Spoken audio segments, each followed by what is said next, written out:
Hey guys, welcome back, and you would think by now that Chris Kindred over at Sweet Baby Inc. would have learned his lesson, that he would have backed off, somebody would have told him, dude, you need to cool it or you're gone. But no, he has doubled down on trying to get the Steam curator list canceled, removed from Steam, even though Valve, the owner of Steam, has come out and said, no, this list doesn't violate anybody's personhood, it doesn't violate our rules, there's nothing wrong with it. Basically, it's all good to go. In fact, Chris Kindred tried to get Cabrutus Rambo's, not just his Steam curator list taken down, not just his group attached to it, but get his entire account removed from Steam as well. All of his library of games, I'm guessing he spent thousands of dollars on it. And this little piece of, you know what, Chris Kindred has just decided it's going to make it his personal mission in life to ruin Cabrutus Rambo's life. And the funniest part now is that the Steam community, the curator page, has almost 300,000 followers on it. 290,922. The group attached to it has currently almost 115,000 members it's up to. Now, so obviously it's slowed down in the last week or so, but that's a massive, massive community with 3,600 people currently in the chat room. Huge. I mean, most media websites can't get that kind of traction to their websites. It's pathetic. This is blowing like the lid off of everybody else. You know, these people are in here talking about it. You know, it's just crazy. So Chris Kindred complained about getting reported, complained about having his account limited, complained about how all these evil people are just, mass reporting him and getting his account limited, getting his account temporarily locked. So the funniest part is that every time he does something new to make everybody mad, he just runs back and protects his account. So he went out there recently and decided to call everybody on the Steam curator list a bad guy from WW2, claims that they're just writing fan fiction at this point. The group should still be taken down, by the way. If not for the conspiracies, then definitely the Nazis. They're doing phrenology in there, he accused. So this article from That Park Place goes on to say, it's unsurprising that Kindred would double down given Sweet Baby Inc. CEO Kim Belair made it abundantly clear she backed her employees and had launched her own cancel campaign through video game journalist Bryant Francis, a game developer. In his article, Francis detailed Belair admitted she isn't entirely sure how Valve or Discord should remedy the situation. She and her colleagues at Sweet Baby Inc. aren't experts in online moderation, they're writers. Their job is to create fictional problems in video games, not solve real ones. Well, they're not solving any real ones, they're making more real-life problems than anything. She urged Valve and Discord to recognize the harassment campaigns are continuously evolving and that communications platforms need to keep pace with how they're being used to spread hate. It's always hate.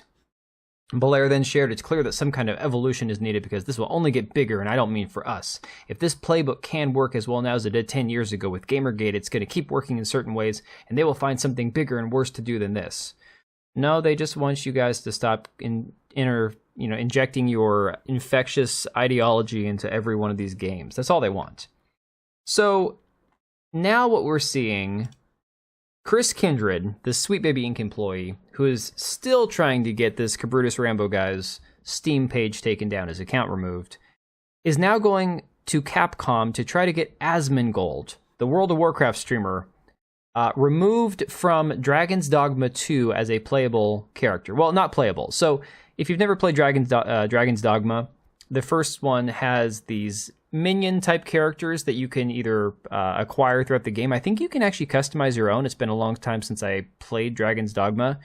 But they're NPCs that help you progress through the story. And you can borrow NPCs from other people on the virtual online world. So it's really cool because somebody can send away their minion to help you, and then they get rewarded when your minion's successful. It's great. It's a really cool game. So in the game, one of these minions is going to look like Asmongold. And now Chris Kindred is on here freaking out trying to get this reversed, saying, that's crazy, isn't one of these people an active participant in a harassment campaign? Because Asmongold has criticized Sweet Baby Inc. Then you get these other people like Ryan Easby saying Asmongold's a gigantic piece of crap and the reason we're currently in the midst of what can only be described as hell, even for people completely divorced from the current situation. The fact that Capcom has decided to platform him in any way is just disgusting. So these people have just decided to turn on Asmongold, who is not even like a right-winger or some crazy political guy. He tends to stay pretty moderate, out of the middle of all of it. But this Ryan Easby guy is a writer, freelance news writer at NME, TCG, and TTRPG, writer elsewhere, queer, and he apparently works for PC Games and Retro Dodo, whatever the hell that is. So you can look at the comments down below. He's on here. He's got his replies locked. Guy says, your hate has clouded your judgment, 1.4 thousand likes.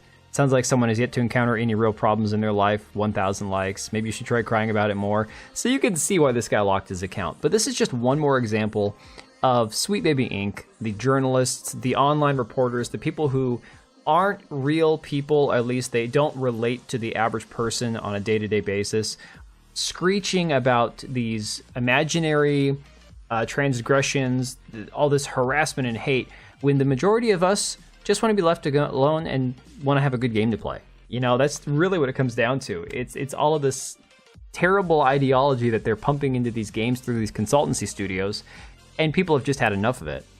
But let me know what you guys think about all this down below. I don't think this is dying down anytime soon. Curious to see where this goes and how this develops, and I will catch you guys on the next one.